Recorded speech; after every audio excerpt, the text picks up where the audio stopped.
This part work has been supplied to me free of charge from DeAgostini. If you'd like to build along, pop along to DeAgostini.com where you can order one for your very own. They also have several other part work build-up models that you can build for everything from cars to boats and everything in between. So I'd like to thank them very much for giving me the opportunity to build this so you can all watch and see exactly how it all goes together. Hello, I'm Chris. This is Gross Models. Welcome to issue 74 of building the Ford GT. This issue, we're putting suspension together on the rear wheels, which is always interesting. After looking at the Ford concept, oh, I like the look of that. It's got a very Lamborghini-esque shaping to it, by the looks of that. It's quite nice. Obviously a concept, so it's obviously never going to hit the real world, but always interesting to look at concept cars. There we go. And yeah, SEMA Technology Initiative. I don't know who they are, but you can read about those if you like. So yes, we've got springs and dampers and stuff. Think much the same as we did on the other, the front wheels, but on the back. So we're going to be putting some bits on there, and then fitting the springs in the middle, and then fitting it all together and getting the wheels finally attached. Yeah, it looks like tricky stuff to do, but we'll get that done. I'm going to do one and then show you me doing the other one, assuming it works for the first time. So that's that. Let's clear this out of the way and let's get this built. Right, it works. I figured it out. It goes together. So let's just do the same on that side, basically.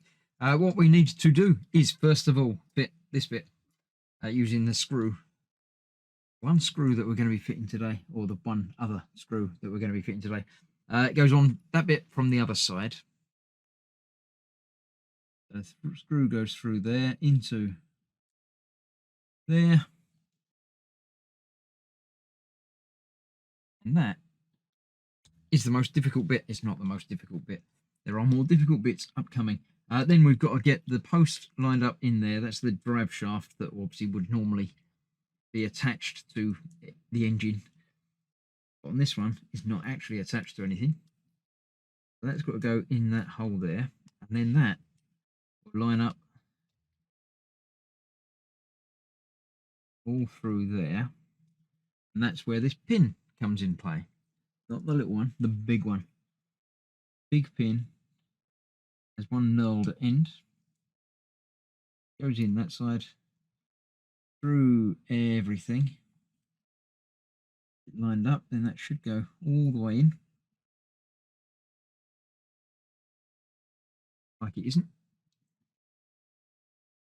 Tricky is just getting everything lined up properly. Pliers will help apply a bit of pressure. There we go. That goes all the way through there. And all the way out the other side. Just like that. No, that's not coming out the other side. That's coming out this side again. Get the other side lined up as well. There we go. So that goes in there, and then that can be squished home. Get that in. So that's the difficult bit. It's not the most difficult bit. There's more difficult bits to come. And then we got to fit the spring. This is the tricky bit. So the spring goes over that post that we put in there. Like that. Then this goes in the other end. And then that's got to go between those two brackets there. And we've got to get the post through it. But before we put the post through it, we've got to put the bracket on. The post actually goes through the bracket first. Then through the hole. And then through the damper rod in the middle. And that's got to be slightly under tension. So if you can get that lined up on there. That goes in there. And then you've got to get this sort of squished down a bit while you're getting that through from the other side. This is the tricky bit. I don't think that's fully lined up. It is. It's got to be going through there, otherwise it would be moving.